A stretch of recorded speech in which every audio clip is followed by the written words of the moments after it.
Very good evening to you and welcome to Primetime News, coming to you live and direct from the Newsfirst newsroom here in Colombo. I'm Stephanie Lazarus. And I'm Sandro Ferdinando. We start off with a look at your headlines. Dematogoda Chaminda identified as the mastermind behind the Blue Mendel shooting, a revelation from the police. Paddy purchasing centres shut down in several areas. Farmers face serious hardships. Lanka VLV Mandale ඔක්කොම බාර දීලා තියෙන්නේ මට. හැම VAටක්ම ගන්න ලෑස්ති කරලා. Justice Minister says new members of the independent commissions will be appointed following the appointment of the Constitutional Council. Court proceedings over Avantgarde's floating armoury terminated following Attorney General's advice.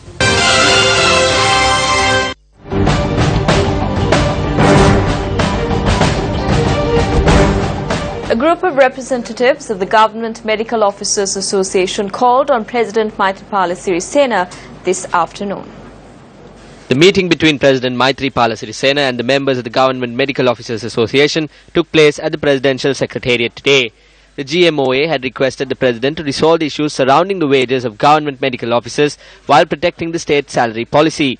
A communique issued by the President's media unit said that matters pertaining to certain programs which were proposed during President Sirisena's tenure as Health Minister are yet to be implemented were discussed extensively. The Government Medical Officers Association had also commended the drug eradication program spearheaded by President Maithripala Sirisena. The GMOA had later pledged its fullest support for the drug eradication program. The police have revealed that a suspect already in remand custody, known as Dematogoda Chaminda, had coordinated the Blue Mendel shooting. Now, this revelation was made at a media briefing in Colombo today. On the 31st of July, shots were fired at a group of UNP supporters campaigning for election in Blue Mendel, Kotehena, by a group who arrived in a car. 2 people were killed and 11 others were injured in the shooting. 16 suspects, including the chief suspects, were arrested during the investigations carried out by the Criminal Investigations Department.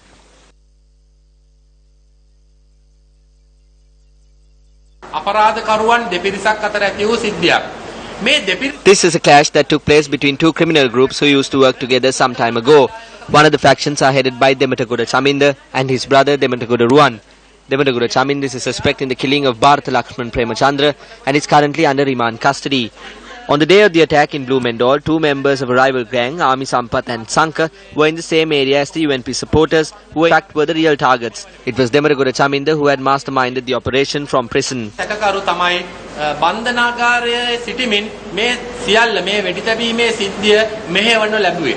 The police media spokesperson noted that the CID hopes to obtain a detention order to gain custody of and interrogate Dematogoda Chaminda.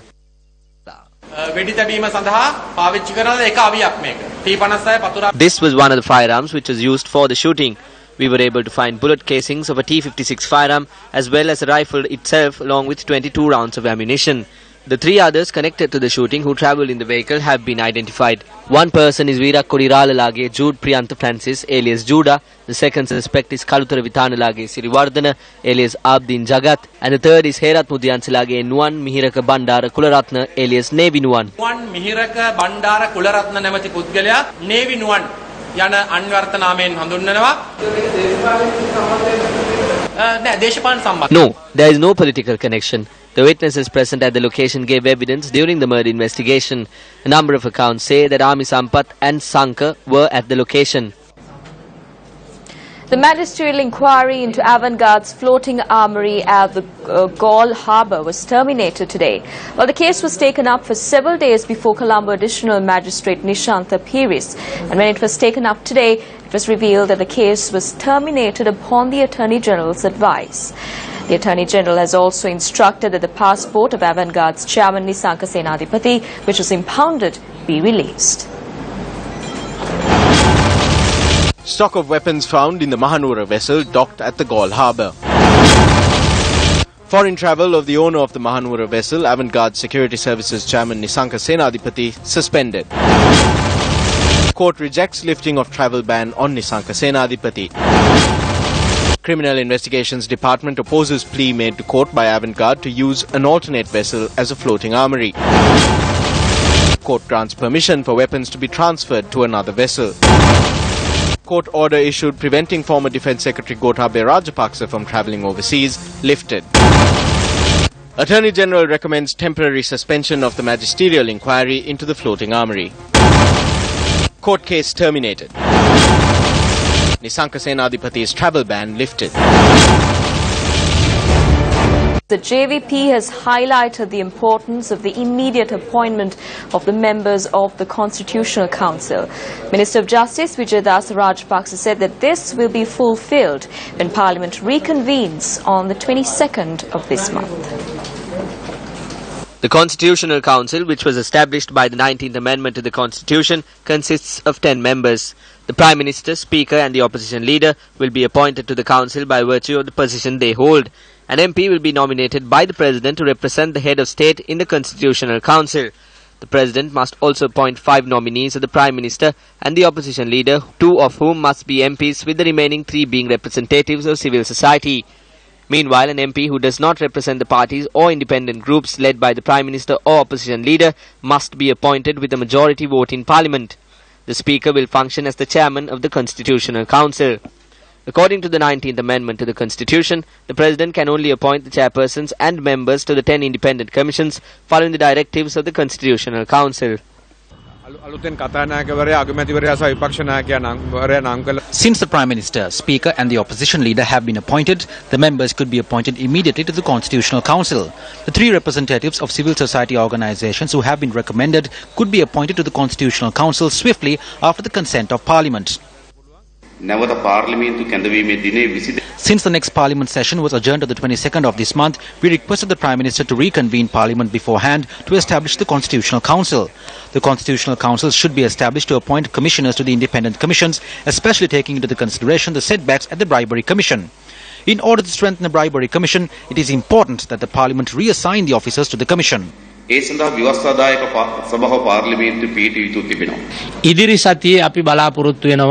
We are planning to appoint members to the Constitutional Council in the coming week, but we can only obtain permission to appoint the civil society representatives to the Council when Parliament reconvenes on the 22nd of this month or a nearby date. As soon as the Constitutional Council is established, we will appoint the new commissioners and the commissioners which we enabled through the provisions of the 19th Amendment to the Constitution.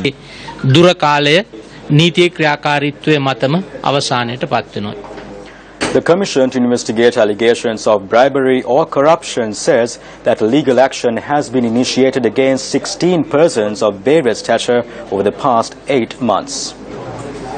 In a communique issued by the Commission, it is said that the 16 individuals include 2 former cabinet ministers, 2 former parliamentarians, and 8 former chairmen of state corporations. In addition, complaints have been received against 2 former Director Generals of state corporations, 3 former Pradesha Sabha members and 2 former mayors.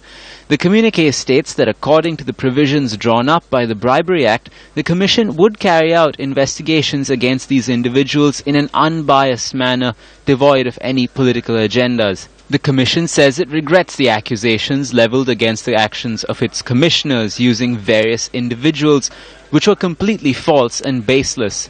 The communique states that if the investigation into a complaint file deviated from the normal process, the Director General involved would have to bear responsibility for the said deviation. Several ministers of the new government assumed duties today. President Maithripala Sirisena too was in attendance when Dr. Vijaydas Rajapaksa assumed duties at the Ministry of Buddha Sasana today. We have compiled a bill to amend the Temple Lands Ordinance, and we have also obtained approval of Cabinet. The Chief Prelates have advised us to draft a bill to establish a forum on Buddhist discipline.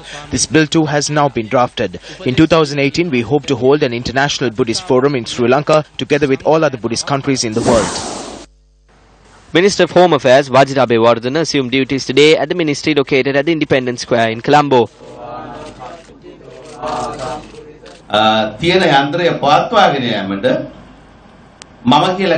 You do not need a person like me in this position in order to simply continue with current mechanism. I believe that you need a person like me to change the legal framework and to make changes to the existing mechanism.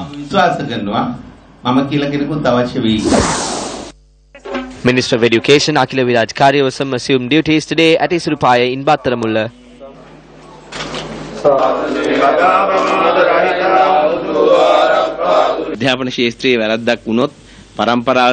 When a mistake is made in the education sector, it is only identified a generation later.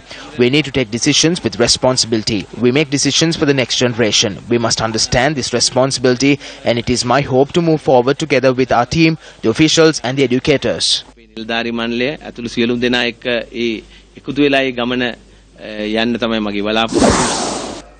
Dayasiri Jayasekar assumed duties as the Minister of Sports in Colombo today.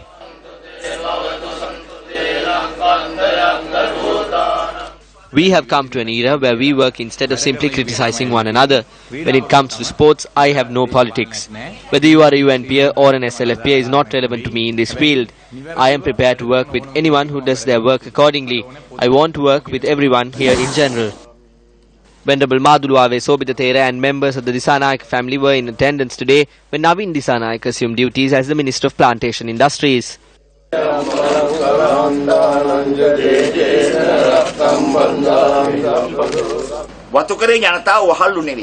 The estate people are not slaves. They have housing problems and wage problems. During your tenure, you must strive to provide all facilities to them. We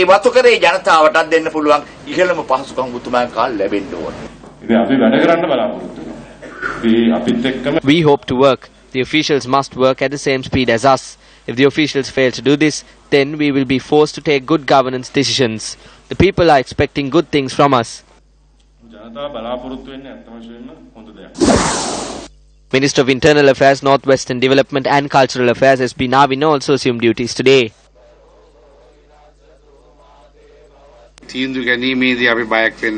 We do not need to be fearful when making decisions. Neither do we have to bow to anyone's money.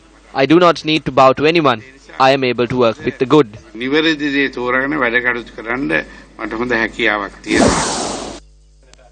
John Amaratunga assumed duties as the Minister of Tourism and Christian Affairs today.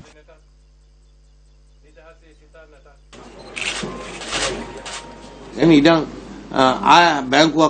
need to form a proper procedure to provide facilities for investors who are looking at coming here either to build hotels or to strengthen the tourism industry. For example, facilities such as a land bank.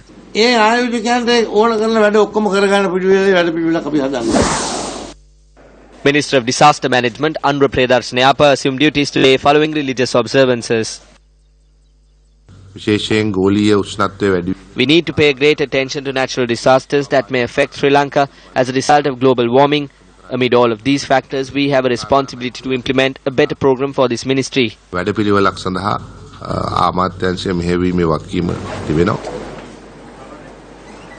Soon after Minister Rauf Hakim assumed duties in charge of city planning and water supply, journalists posed questions to him regarding the oil spill in the Kalani River. The Environmental Authority asked us whether the recommendation to ban this company over the matter should be lifted or not. However, we have been informed that the Environmental Authority has granted permission to that company on this matter, even though we have not given the green light. So we are planning on having a discussion this week, not only regarding the loss we incurred, but also ensuring that the relevant company takes responsibility to prevent such an incident from ever occurring in the future.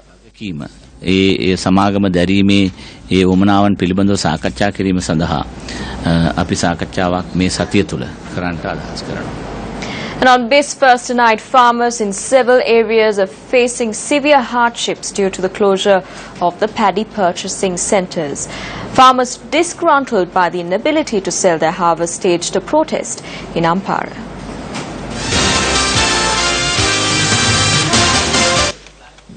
This is the paddy purchasing centre in Veran Katigoda in Ampara. The farmers in Ampara had to stand in line for several days in order to sell their paddy to the government at the certified price. The storage facility here was full a few days ago, and operations to purchase the paddy via vehicles were underway until last Saturday. Since then, the farmers have staged a protest blocking the Ohana Central Station Road yesterday and today as the purchasing of paddy was halted.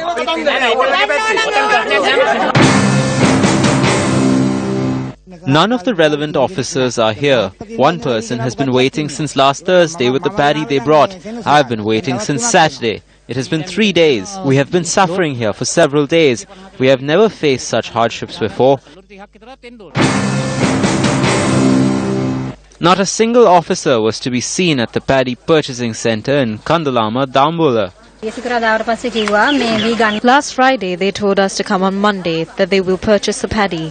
When we called the lady there, she said that the senior officer had told them not to purchase the paddy today, and that is why it is closed today. The centre has been closed without any prior notice. We have spent 2,000 to 3,000 rupees to hire lorries to bring the crop here and then take it back.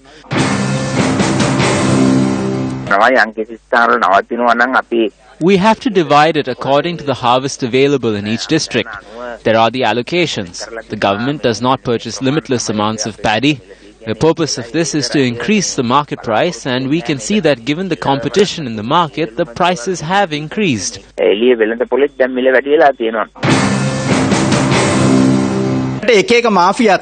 There are several mafias. Now there is a mafia regarding the paddy as well. The country knows who is leading this. The paddy purchasing occurs due to political interference. Who will take responsibility to tell the farmers about this? There was a dogfight to get the positions of deputy ministers and other ministers. Why is there so much fighting now? Is it to serve the public? The farming community is stranded now. President Maithripala Sirisena, because you know the hardship they are facing, I urge Your Excellency to intervene and commence operations to purchase the paddy and fulfill their needs.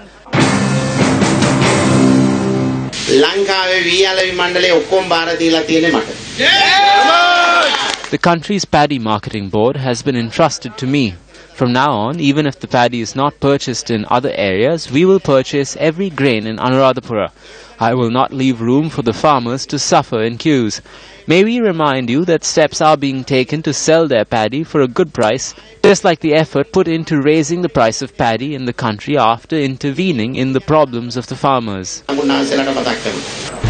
A special discussion on the action plan for the Polonnaru district drug eradication program was held at the auditorium of the district secretariat today.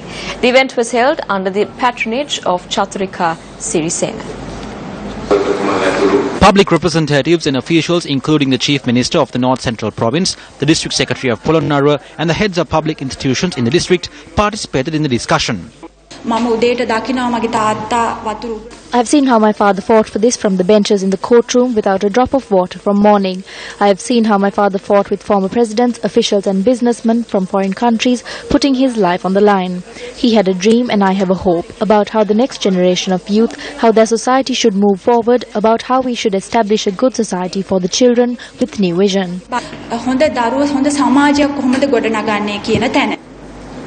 A married couple from Kirulavella in Pallegama have died after falling into a cesspit. According to the police, the husband had died after attempting to save his wife who had fallen into the pit this afternoon.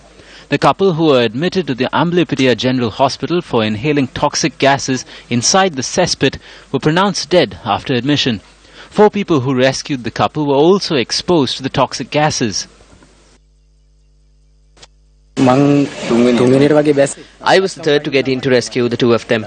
I felt a bit dizzy. My body still feels that way. The other 3 who were exposed to the toxic gases were admitted to the Amblyopitiya General Hospital for treatment. Going down to a toilet pit or well in a situation like this is in fact dangerous. The oxygen levels are at a low level in such places. If someone falls into a pit, what should be done within 2 or 3 minutes is to drop a rope inside and ask the person to wrap it around him and pull him up, because he will not be able to hold the rope while he is being lifted, since he might lose conscience. An artificial respiratory mechanism should be used if you are going down to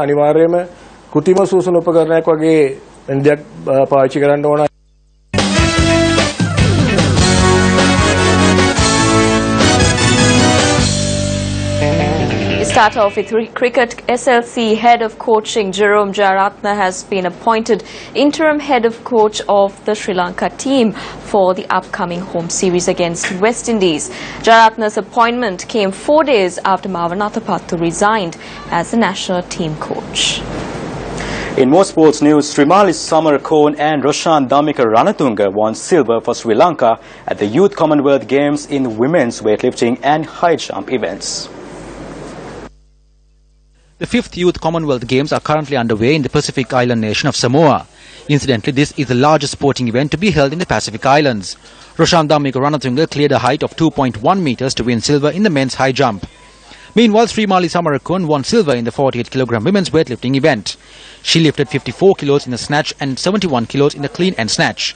8 athletes are representing Sri Lanka at the game. Well, before we wrap up, the Met Department is forecasting rain over several parts of the island tomorrow, including the western province. The highest recorded rainfall in the 24 hours ending at 8:30 this morning was reported from Ulhitia in Badulla. And we leave you tonight with the weather forecast for tomorrow. Good night.